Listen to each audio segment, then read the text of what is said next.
So yan po mga kalingap, mga kasagap. At ngayon po ay mag-isa tayo dito sa Landing Pad Naga at maglilinis tayo ng mga kalat. At galing po dito sila Kuya Bal at ang mga team kalingap galing pang dait upang magtulong-tulong na mamahagi ng mga relief goods sa mga kababayan nating nasa lanta. So ngayon po ay tayo po ay naiwan dito sa Naga at linisin po natin yung area para mas maganda po yung malinis po yung kapaligiran. At pero ganun pa man at sulit po yung pagod at masaya kahit nakakapagod po. Ayan po, tara po, samahan niyo po ako sa paglilinis dito sa landing pad after po ng Bagyong Christine.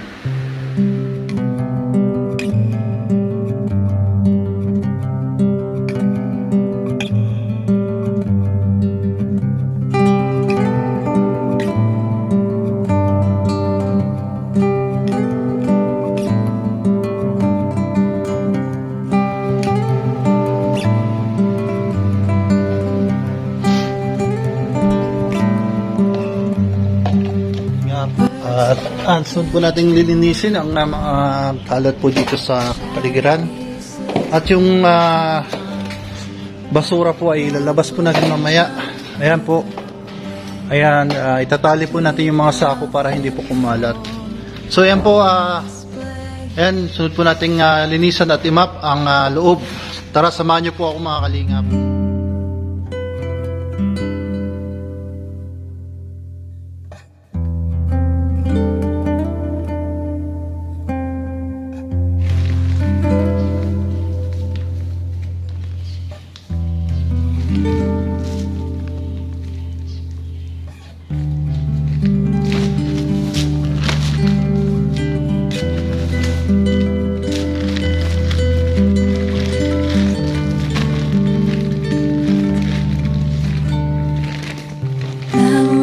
Linger, constant ache, heart pieces can't retain.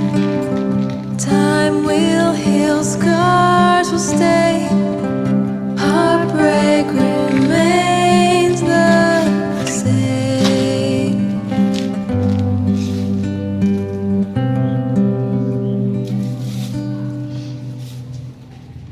Though the pain never eases, the heart will never cease. Though the pain never eases, something in me.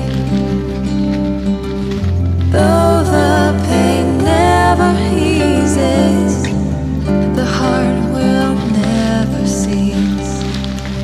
Though the pain never ceases, something in me.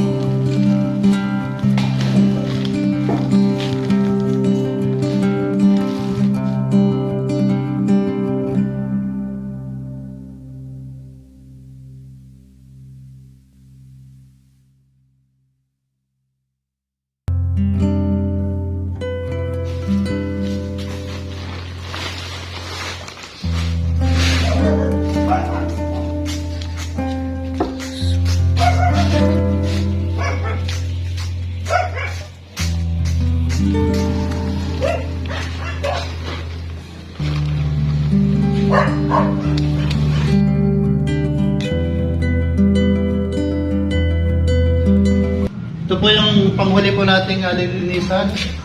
Ito pong harapan na to.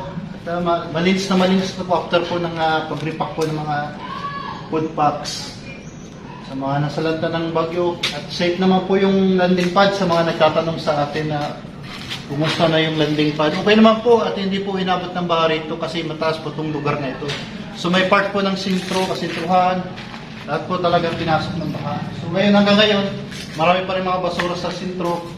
Pero unti-unti naman ginagawa ng paraan po ng local government. Ito po yung harapan. At natapos na po tayo sa ibang part at yung mga basura na ito na natin.